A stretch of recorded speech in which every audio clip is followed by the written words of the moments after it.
Greetings! Welcome to my back garden in a grey and slightly damp Perthshire in bonnie Scotland. No detecting today, however, I have just come back from detecting a brand new permission, and my goodness, you won't want to miss that video. It'll be coming on Sunday, so make sure you don't miss it. It is a cracker, an absolute cracker, beyond my expectations for fines, so don't miss it. Anyway, back to the subject in hand. I'm going to do a little rally roundup. So lots of you asking, was it a Celtic coin? Give us a better look at the Roman coin, show us the hammered, was it a cannonball? So I thought I would do a little bit of time in the light box, and that's exactly what I'm going to do. So don't go anywhere. Now, as ever, if you're not subscribed, you know what to do. Please hit the button and help to support my channel. So I have to say, I had a fairly rubbish time, really fatigued, and it's taken me quite a while to get back to my best, but I am back to my best. So thank you all for the kind words and all the support. A few people sent me some, buy me a coffee so I could go and get myself a bottle of wine to make me feel better. So hugely appreciated. I'm going to thank you all personally on the comments. So thank you so much. Never expected, but greatly appreciated. So thank you all for the tremendous support. Oh, and I'm joined by my dog. Come here, Jura. Nope, she's totally ignoring me. Anyway, let's have a wee look in the light box at the best of the finds. Oh, she did finally come up to see me. So there you go. Oh, we've even got Mitzi the cat now as well. Oh no, it's going to be a bloodbath. Right, let's go and have a wee look in the light box. Say hello, Mitzi. Hello. There are actually so many items, and in fact some of them are so big that I can't actually get them all in the light box at the same time. But we'll get started with the cutlery. So I was quite lucky with the old utensils and got myself a lovely wee spoon, probably 1800s into the early 1900s, which is copper or some sort of alloy.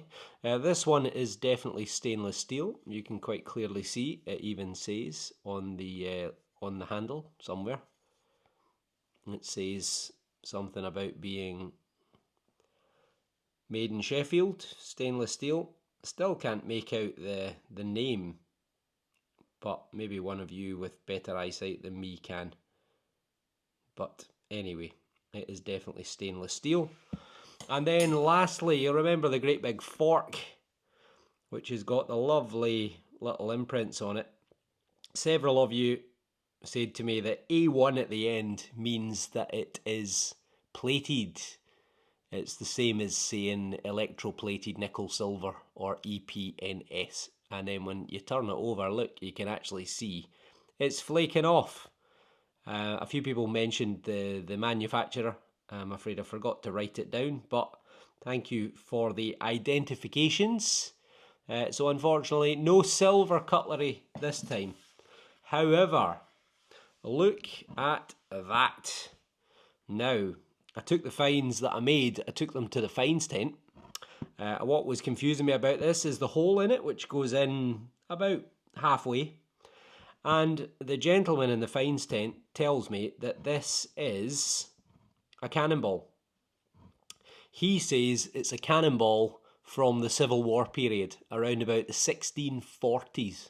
Apparently this was a particular type of cannonball that they used to use.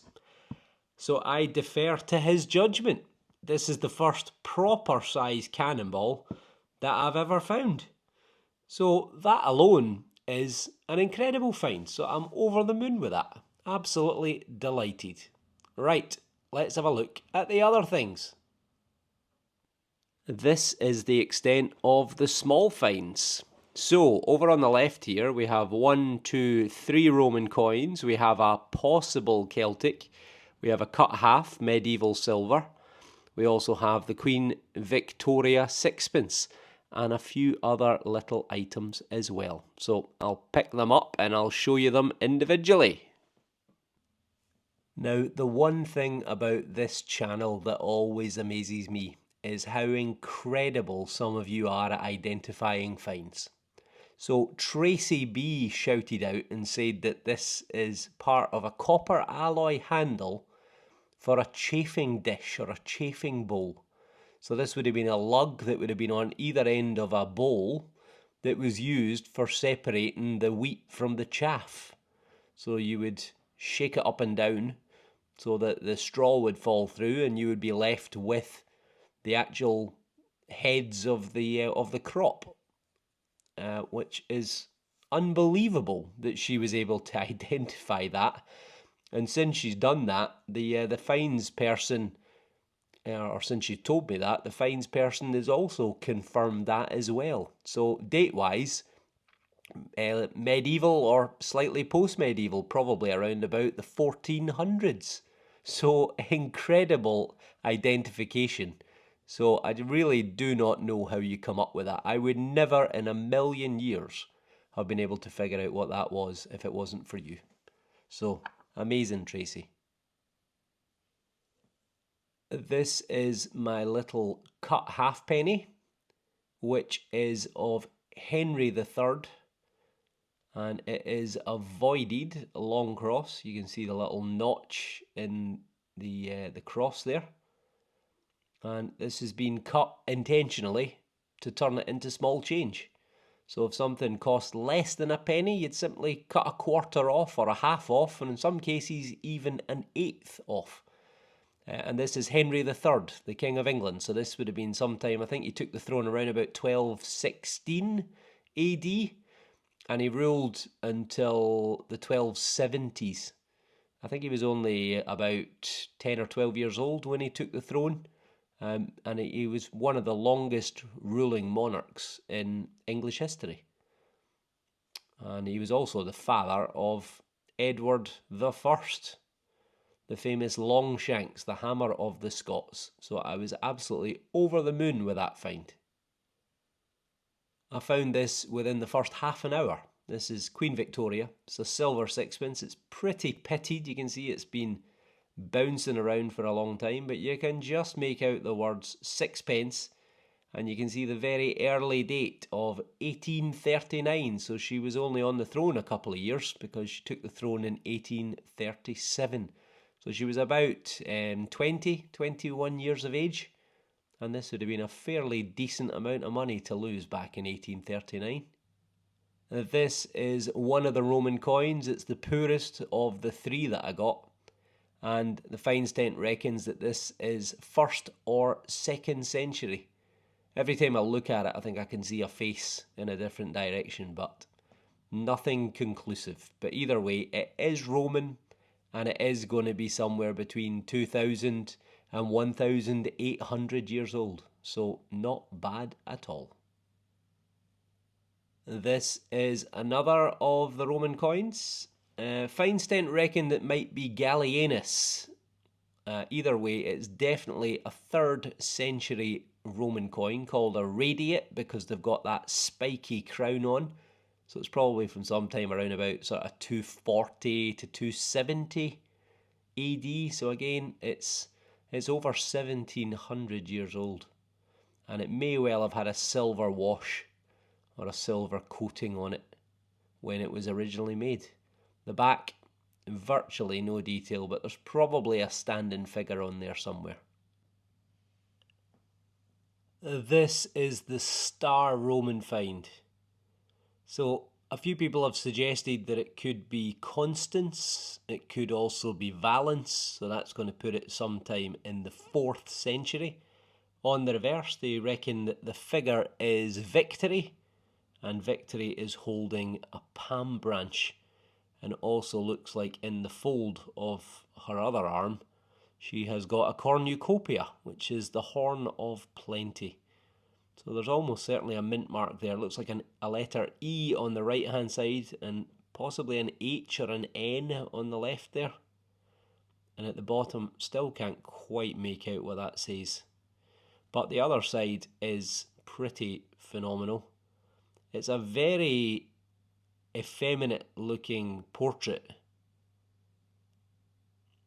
but I've so far been unable to find an exact match for it. So if anyone spots that or can see it or can find it online, then let me know. And apparently it is a Roman follis, so it would have had a silver coating or silver plating on it. And it should be sometime between about the middle of the 3rd century through towards the end of the 4th century. That's when follises were in existence. And finally, the star find of the whole weekend. Now, at the moment, I've still got no idea what is on the reverse. Might be a letter, it might be some sort of shape, or possibly even wheat or something like that. However, on the other side, there is no mistake. I will try and fade in roughly. It probably won't match the size of the coin, but what I'm trying to show you is the shape of the horse. The guy in the fine stent is 100% certain that this is a Celtic quarter stater. That's what he thinks. And he says that unfortunately it's a counterfeit. So it's a copy. Someone has fraudulently made this. Sorry about the noise. My dog is moving about on the couch. But someone has fraudulently made this, and they've probably plated it either with gold or such like to try and pass it off as a real Celtic stater. But either way, it is Celtic, it's contemporary, and it's from either the 1st century BC into the beginning of the 1st century AD. And it is the first item that I have ever found which is absolutely guaranteed to be Celtic. So I am over the moon, absolutely over the moon with that. Albeit it is a forgery, but at least it's from the period.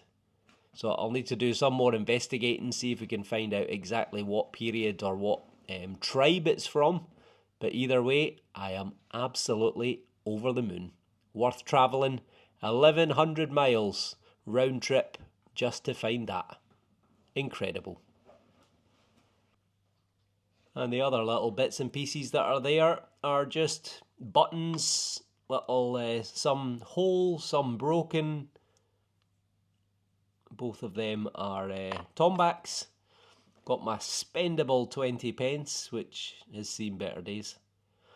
And yeah, a few buttons, fragments, a little bit of a buckle. So all in all, pretty good detecting. I am delighted to have got my first ever official Celtic item, albeit a forgery, but they all count. And it is a contemporary forgery. Little bitsies here, yet again.